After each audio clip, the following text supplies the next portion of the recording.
नमस्कार, भारत होम्योपैथी के YouTube channel पर आपका स्वागत है। और आज इस वीडियो में हम बात करेंगे किडनी रोगियों को कौन सी सब्जी खानी चाहिए। आज इस वीडियो में मैं आपको 7 सब्जियां बताने वाला हूं जो किडनी रोगी के लिए बहुत फायदेमंद हो सकती हैं। अक्सर हम देखते हैं किडनी पेशेंट सबसे ज्यादा परेशान होता है खाने को लेकर, डाइट को लेकर। उसे समझ नहीं आता क्या चीजें खाएं। हफ्ते में कितने दिन होते हैं? 7 दिन। और आज इस वीडियो में मैं आपको 7 ऐसी सब्जियां बताऊंगा जो आप डेली बेसिस पर अलग अलग दिन पर बनाकर खा सकते हैं और अपनी किडनी के फंक्शंस को भी इंप्रूव कर सकते हैं और अपनी हेल्थ को मेंटेन रख सकते हैं। अब आपकी किडनी क्या काम कर रही है, सबसे पहले ये समझिए। आपकी किडनी आपके शरीर से जो भी गंदगी है उसको बाहर निकाल रही है, लेकिन इसके साथ साथ आपके शरीर में मिनरल्स के लेवल को मेंटेन कर रही है, प्रोटीन को रिलीज कर रही है और बहुत सारे मल्टीपल फंक्शंस प्ले कर रही है। वहां पर एक फंक्शन है आपका मिनरल्स के लेवल को मेंटेन करना। अब जब आपकी किडनी सही से काम नहीं कर पाती तो क्या होता है, मिनरल्स के लेवल में चेंजेस आने लग जाते हैं। और ये मिनरल्स अगर सही मात्रा में आपके शरीर में तो आपके लिए फायदेमंद है, लेकिन अगर इनकी मात्रा बढ़ जाती है तो ये आपके लिए नुकसानदायक हो सकते हैं। जैसे पोटेशियम है, पोटेशियम जब तक नॉर्मल रेंज में रहता है तो ये आपके लिए अच्छा है, लेकिन जब इसकी मात्रा बढ़ जाती है तो ये आपकी मसल्स में थकान बना सकता है, हार्ट रिलेटेड प्रॉब्लम्स आपको हो सकती हैं, आपको कार्डियक अरेस्ट आ सकता है, हार्ट अटैक आ सकता है, जिसकी वजह से आपकी इंस्टेंट डेथ भी हो सकती है। और इसी के चलते डॉक्टर्स आपको एडवाइस करते हैं कि जब भी आपका पोटेशियम बढ़ रहा है तो तुरंत ही आपको डायलिसिस की सलाह दे देते हैं।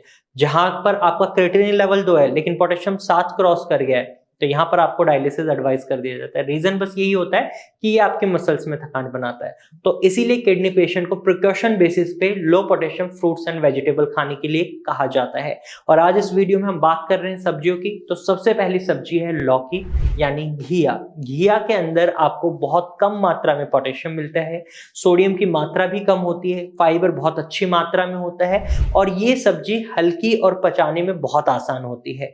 तो ये इजी टू डाइजेस्ट वेजिटेबल है जिसे आप पकाकर खा सकते हैं। बस ख्याल ये रखना है कोई भी सब्जी बना रहे हैं तो उसमें बहुत ज्यादा नमक और मिर्च का सेवन नहीं करना है, इस्तेमाल नहीं करना है।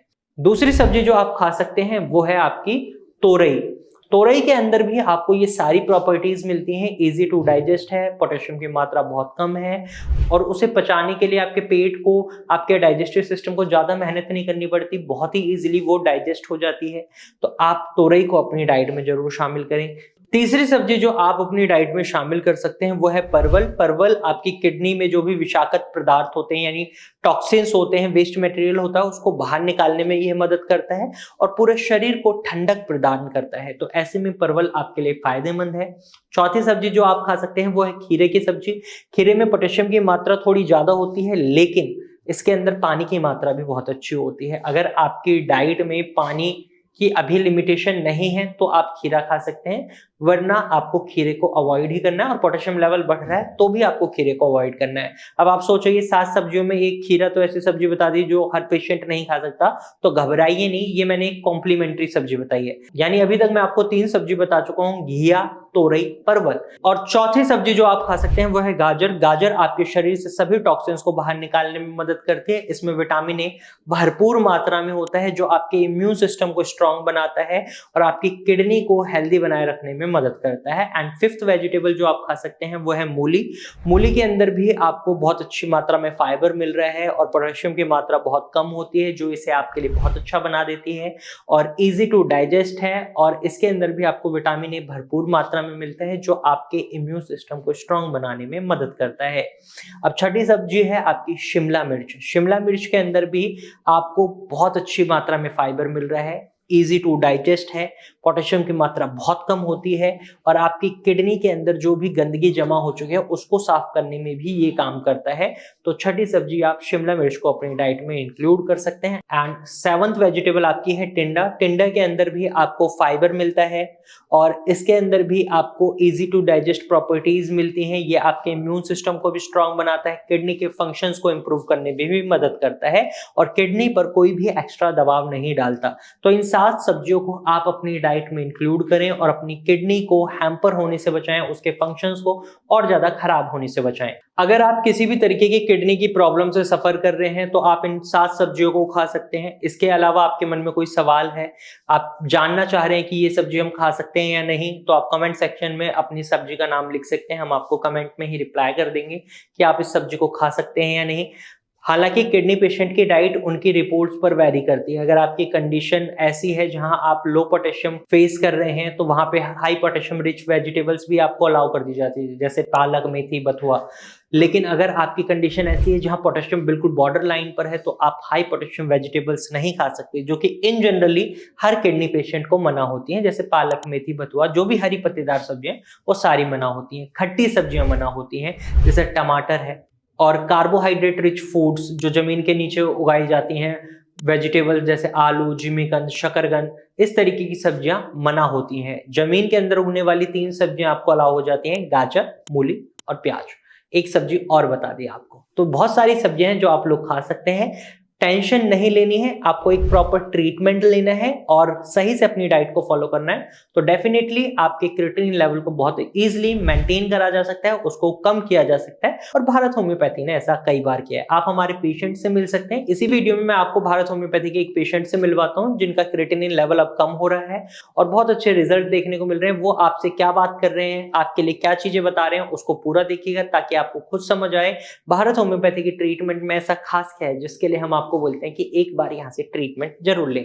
तो अगर आपके मन में कोई सवाल है तो कमेंट सेक्शन में आप अपना सवाल पूछ सकते हैं। तो चलिए मिलते हैं भारत होम्योपैथी के एक रिकवरिंग पेशेंट से। नमस्कार, मैं डॉक्टर कंचन सिंह भारत होम्योपैथी में आप सभी का स्वागत करती हूँ।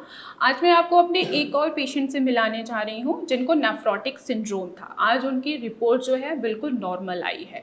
स्टार्टिंग में जब वो मेरे पास आए थे तो उनको प्रोटीन लॉस काफ़ी हो रहा था, 3+ शो कर रहा था। बाकी जो रेशियोज़ वगैरह होते हैं वो आपको शेयर कर दिया जाएगा, आपको अपडेट कर दिया जाएगा कि इनका रेशियो कितना जा रहा था, क्रेटिनिन का और प्रोटीन का रेशियो कितना जा रहा था। अभी इनकी रिपोर्ट सारी है वो बिल्कुल नॉर्मल आ चुकी है। जब पेशेंट हमारे यहाँ से मेडिसिन नहीं ले रहे थे तब उनको पाँव में स्वेलिंग भी आती थी, वीकनेस भी थी, प्रोटीन लॉस काफ़ी हो रहा था, कब्ज़ की शिकायत रहती थी और साथ ही साथ शरीर पे खुजली भी होती थी। जो किडनी पेशेंट के ज़्यादातर यही सिम्टम्स नज़र आते हैं उनके शरीर पर। आज मेरा पेशेंट पूरी तरीके से ठीक हैं। अब उनकी जो मेडिसिन है बस कुछ टाइम और चलेगी, उसके बाद इनकी मेडिसिन को मैं स्टॉप कर दूंगी। मेरे पेशेंट का नाम है साहबुद्दीन अंसारी। तो चलिए डायरेक्ट मैं आपको अपने पेशेंट से ही मिलाती हूँ, उनकी ही स्टोरी जानते हैं कि भारत होम्योपैथी में कैसा सफ़र रहा। नमस्कार। नमस्कार। कैसे हैं आप अभी? ठीक है। ठीक है। कैसा लग रहा है कि आपकी रिपोर्ट्स अच्छी आई है? रिपोर्ट तो अच्छी आई है। स्वेलिंग वगैरह जहाँ आपने बताया था कि अभी स्वेलिंग नहीं आ रही है, इचिंग वगैरह कुछ भी तो नहीं हो रहा अब? ओके। आपने और भी चीज़ें बताई थी कि आपको कब्ज की शिकायत थी और यूरिन में झाग भी आपको शो होता था। अब बिल्कुल कम पूरी तरीके से क्लियर है आपका यूरिन? यूरिन में किसी तरीके की स्मेल तो नहीं आ रही? अच्छा, तो हमारे यहाँ ट्रीटमेंट लेने से पहले सबसे पहले आप कहाँ गए थे ट्रीटमेंट के लिए? पहले तो मैं गोरखपुर कराया था।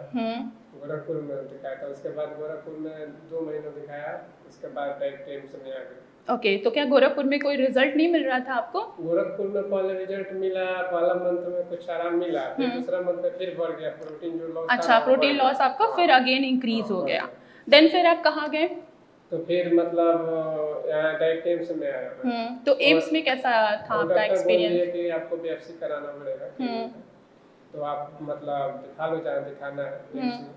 मैं डायरेक्ट एम्स में आ गया दिल्ली, तब उसका मतलब रिपोर्ट। हाँ, तो बायोप्सी में आपको शो हुआ कि आप नेफ्रोटिक के पेशेंट हैं, आपका प्रोटीन बहुत ज़्यादा लॉस हो रहा था।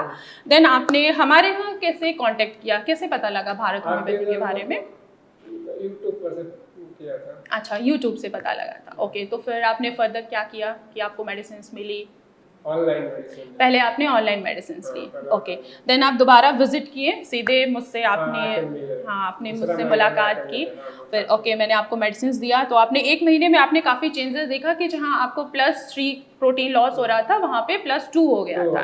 देन फिर आपने ट्रीटमेंट स्टार्ट की, दोबारा कंटिन्यूस आपने मेडिसिन लिया, फिर +1 आपको यूरिन में झाग दिख रहा था, प्रोटीन दिख रहा था।